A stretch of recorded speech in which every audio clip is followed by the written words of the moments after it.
There's a new thing going around. You might have seen it on TikTok, you might have seen it on Reddit, you might have seen it on your own street, depending on where in America you live. It's all black American flags.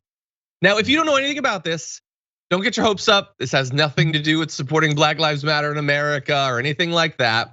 It's something else. Trump supporters have begun to fly them in an implicit threat to harm or kill their opponents, meaning non-white people, socialists, liberals, Muslims, vaccinated people, and others deemed to be enemies of real America. We're gonna explain why that is. So don't just trust me or whatever.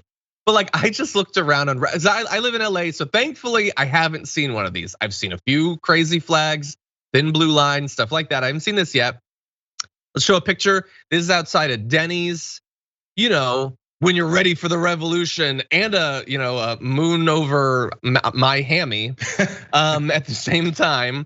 You could see one just outside of like a little house, just a little black flag, black American flag. It's fun.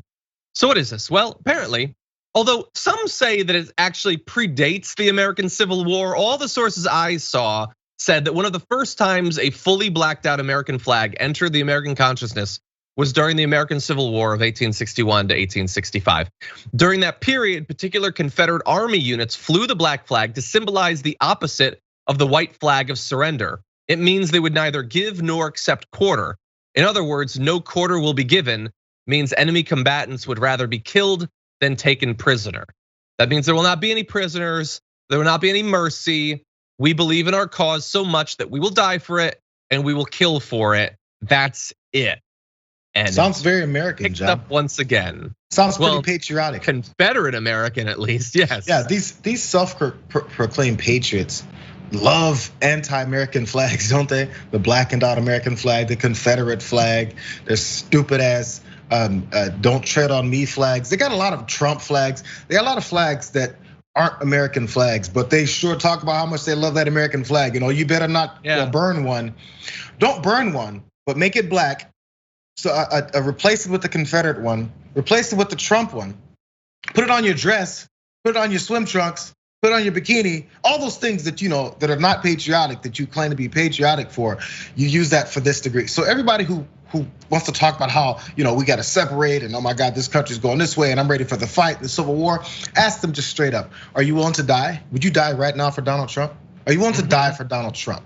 Because that's what they're pushing you towards. Because this approach of, oh man, I'm gonna go and I'm gonna fight this war and I'm gonna kill. You think there's no casualties in this war that you're preparing for? Do you think that your AR-15 in your backyard is gonna take out the whole rest of those libs out there? Because libs don't have guns.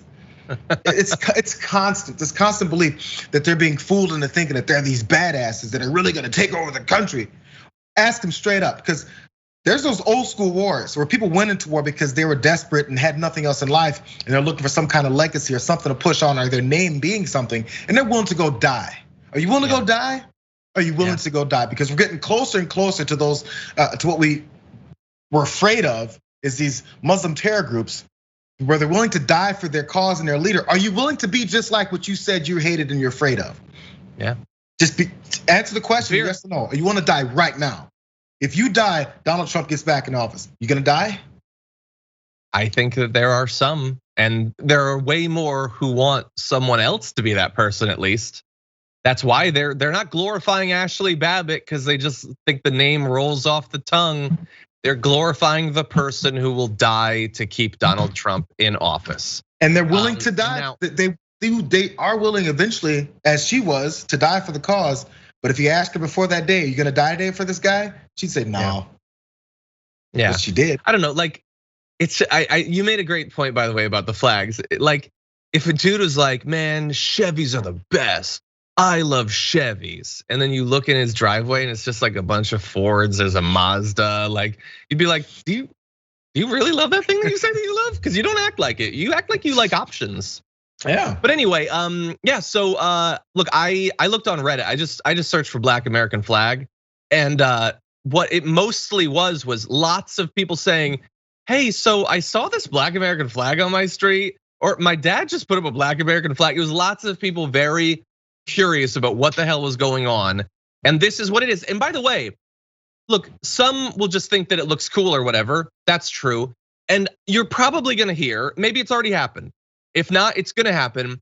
Look at these libs. They got trolled. We didn't actually put it up because we want to kill people. We just wanted them to think that we wanted to. And I will say what I always say.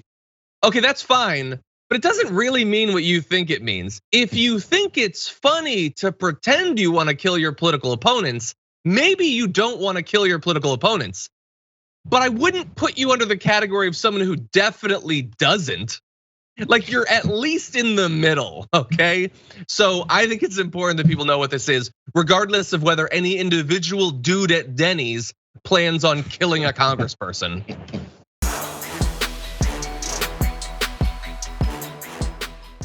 Check out the Damage Report podcast each day, wherever you get your podcasts, whether Pocket Casts or Stitcher or iTunes. You can join me as I give you the news and stories you want, with a range of co-hosts and interview guests jumping in on the fun each day. Again, that's the Damage Report, wherever you get your podcasts. And if you get them at iTunes, don't forget to rate and review. Sometimes I'll read them live on the show.